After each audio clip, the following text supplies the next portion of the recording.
You are learning Python because you want to develop an application, isn't it? And applications, they store data and they process on data.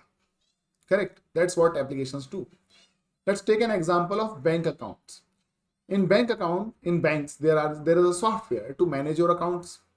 And when you try to open your account, then they capture a lot of data from you. Your name, your age, date of birth, gender, and many other things. And all that data is stored somewhere in their software, and over the period of time they process on the data and they give you required information. That means data storing or data handling is one of the major topic of any programming language. So in this video, what we are going to do, we are going to see what are the values, what are the data types available in Python. Very few, not all, but few. And whether we can convert one data type value to another data type value. This we will see today. So I hope you have a Python ideally installed. I already have that installed. So what I will do, I will just open that in my PC. So I will go to start menu. I will search for Python and this will open this ideally. I'll open it. And now you can see this type of interface. Right? This window should open. I'll just zoom it out so that you can read the text easily. Fine. Now, here we will try to see how to store data, what's the type of data and all. So first let's see if they want to store your age, the banks. Then let's write an example of age. This is how age is stored, 28. So what is the type of 28? As a human, we know it's mathematics, na? So it's what? It's number. But for programming languages, it's not that simple. Why? Because as per the data or size of data, we allocate resources. And we want to be very mindful when we are allocating resources. That's why we break the data into multiple types. So if you want to know what type of data Python will consider this 28, then what we will do? We will write that into a function. The function name is what? Type. And then after writing the name of the function, which is type, I will start with the bracket. I'll write the value 28 and then close the bracket. So what will happen now? It will call the function type by passing the value 28 and Python will return the data type of 28. This is what will happen. Don't worry about the functions. We will learn that in detail later. So type 28 will tell me the data type of 28. If I press enter now, it will tell me the data type. What is the data type? The data type of 28 is integer. So it's written how? Class int. Int is short form for integer. So don't worry about the class as of now. We will learn it. Don't worry. But you consider this, that this is the data type of 28. And it is integer. What if I give minus 28? Then what is the type of minus 28? Again, nothing changed. Nah? It is again integer. What if I say that I want to know the type of 28.9? Now, is it an integer? No, obviously, even in mathematics, it's not an integer now. Then how Python is storing it? What does Python call this data type? So Python says that this is a float, F-L-O-A-T, floating point number basically, that has a decimal. So it's a floating point number which is represented as float in Python. Now let's see how they will store your name. If I want to store my name, let's say Yogendra Pal. If I want to store my name, what is the type of this? So please note, I wanted to write only my name, but I put that in quotation. Why? Because quotation is required whenever you are using any letters or words in your program as constants, correct? So I am writing Yogendra Pal, and now when I hit enter, it will tell me the data type of it. What is that? That's string, string, but the keyword to represent string is str. So we have seen the numbers and as well as this string, but there are other types of data as well. For example, if I need to store only the value of either this or that. For example, a person is 18 plus or not. That's what is required in some of the softwares. Correct. So for that, they will simply store value true or false. Yes or no. Why they will store it integer that can take any value. So take only true or false. So what I will do here, I'll say, okay, there is another data type. Let's check its type. I'll pass true here, true, T capital and other letters are in small. So type true. What is the data type of it? Bool. Bool is boolean. Boolean can have only two values, true or false. So whenever you require a value in your program, that will hold only one of these two values, either true or false, then you use boolean type. Let's see what is the opposite of true. It's false. So I'll write false, and what will be the output? It's again boolean type.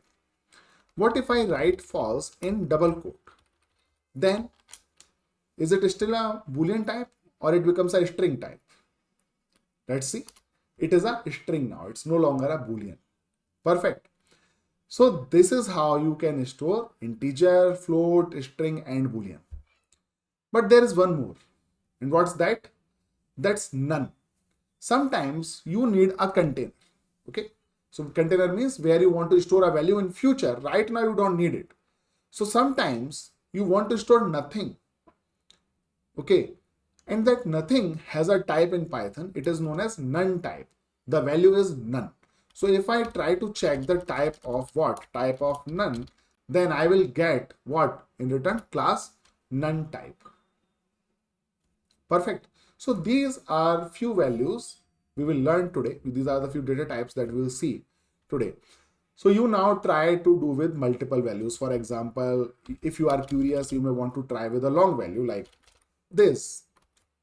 What is the type of this? So the type is still integer. And if you want to check minus something and the type is going to be this. Only the curious ones will try with this. Correct? So you try a lot of things on your own. Now, I'll see if conversion is possible. If conversion is possible or not.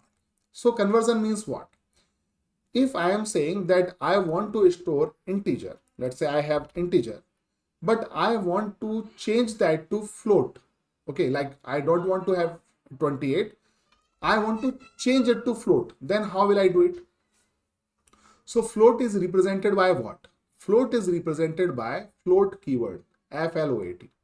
So what I will do, I will say that float, then bracket. In that bracket, I will pass an integer value.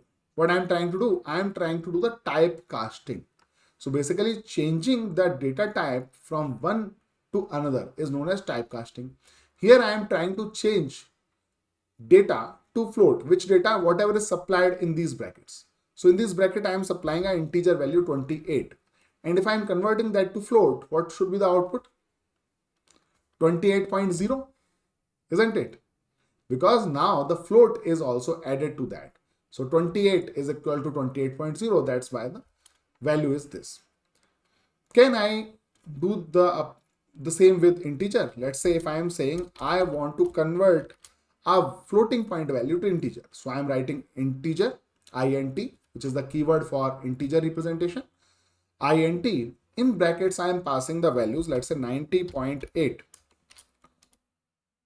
Now I am passing a float value and I am saying convert that to integer. What will be the output?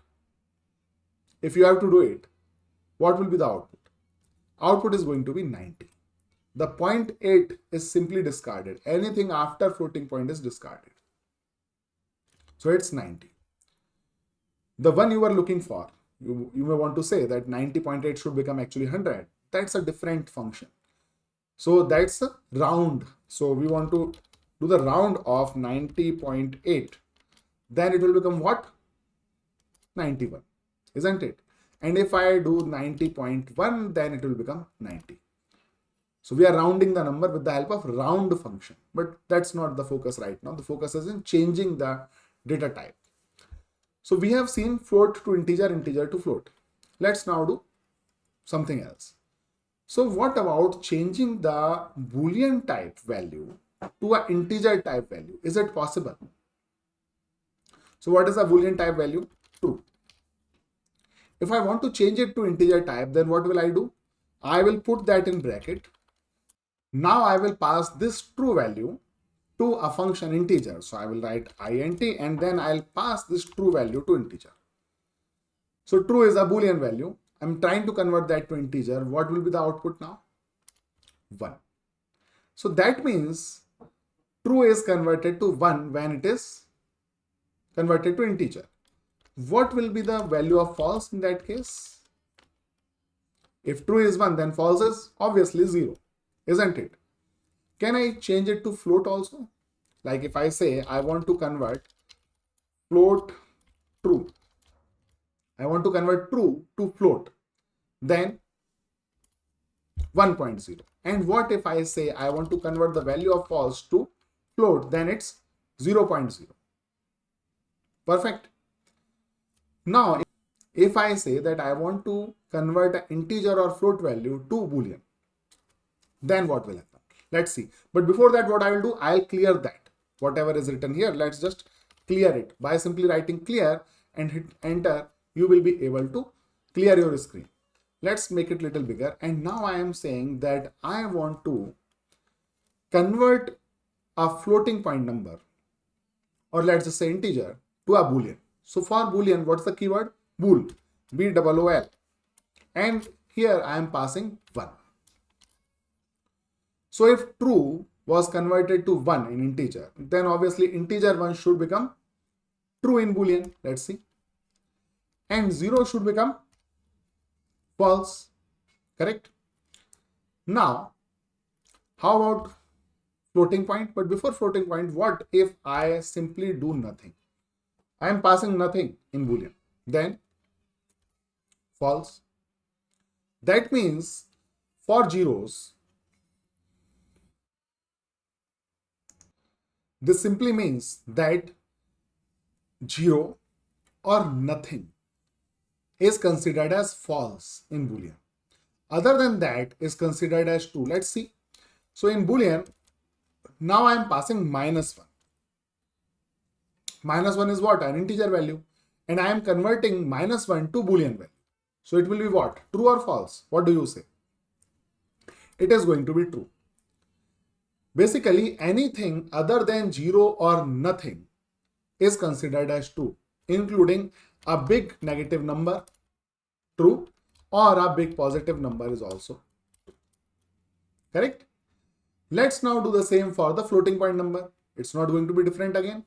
So if I am passing 1.0 in boolean, 1.0 is float, passing to boolean, saying that convert that to boolean, so it will be true. And when I am saying convert 0.0 to boolean, then it will be false. But anything other than that, for example, it's a big floating point number, it is going to be true. And similarly, a big minus floating point number is also going to be true. So nothing and 0.0 in float is considered as false. Other than that, anything is true. Perfect. Now we have seen integer, float, and boolean. What about strings? Let's see it. So, can I convert a string to an integer? That's the question.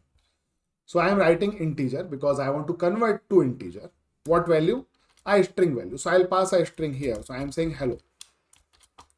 Press enter. What will I get? An error. Hello cannot be converted. Whenever you receive an error, read it carefully. Invalid literal for integer with base 10 hello. So hello cannot be converted to integer. Anything else can be converted to integer. Let's see. If I say let's try opposite. So I am saying string bracket. I want to convert an integer value to string. So I am saying let's convert 1 to string. Then what will happen? Will it give an error? Let's see. No, it's not giving an error. It is giving me an output, and output is that this 1 that was an integer is converted to string. How do I know? 1 is now surrounded by quotes. That means this is a string. This is no longer a integer. In fact, we can print that. What we can do, we can write type. Type is for checking the data type of any value. In this, I will pass str bracket 1. So I am saying, so how will it work? It will work this way, that first this function will be solved. str1 will convert what? It will become 1. And then it will check the type of this 1. So it will become what? String. Correct? So that is how it works. So let's see. Press enter and we got class string.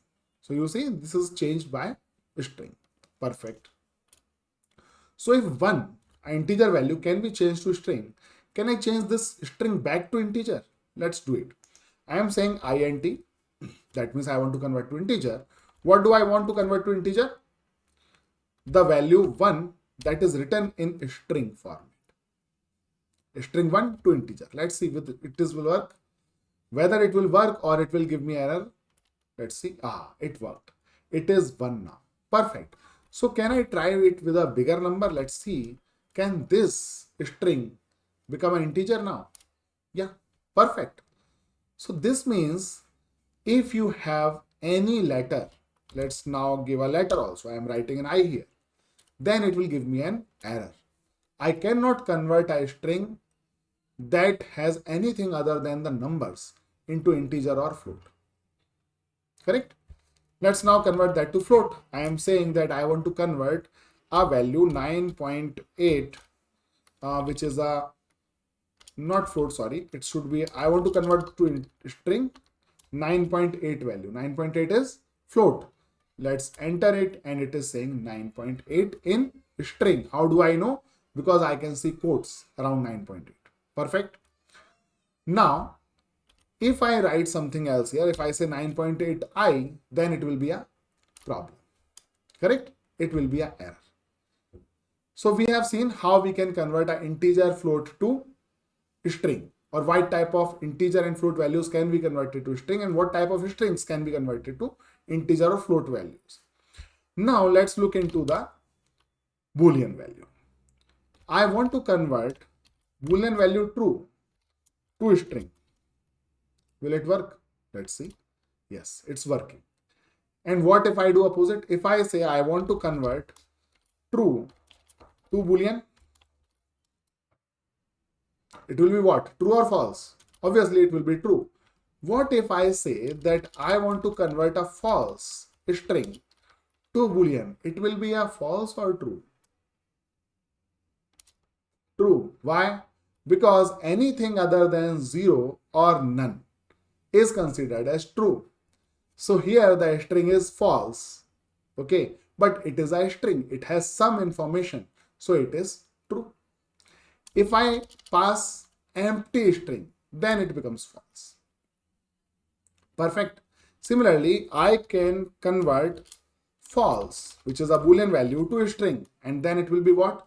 It will be false. So I think we have seen almost all. One is remaining, which is a none type. So let's see. So first I will check type of what? None. Actually, you write none. And what is the type of that? It's a none type. So can I convert anything to none type? So first let's see if none type can be converted to something. So I'll try to convert this none to integer. Will it work? No. There is an error. I try to convert this none to float. Will it work? Obviously not. It's going to give me an error. If I try to convert this none to string, will it work now? Worked. Okay, so at least this works. If I try to convert this none to boolean, will it work? Let's see. Yes. Why? Because none means nothing, and nothing is false. Perfect. So at least these two conversions are possible. What if I change it? If I am saying that I want to convert this to none type. So for that, I'll first check the type of none. The type of none is none type. So can I convert anything to none type? So I am just writing this, and here I am writing, let's say 0. A string is passed. Enter error. none type is not defined. So that means you can't change anything to none type. Okay. But other conversions are possible. So I hope this much, whatever I have done here in this video, you will try to do the same on your own. In fact, I believe that you will do much more than that. Correct? Because when you experiment, when you become more interested into this, then only you learn programming. So try this much, and more videos are coming soon on this channel, and I hope you will watch all of them, and one day you will be able to write your own applications. So let's meet again in our next video. Thank you very much.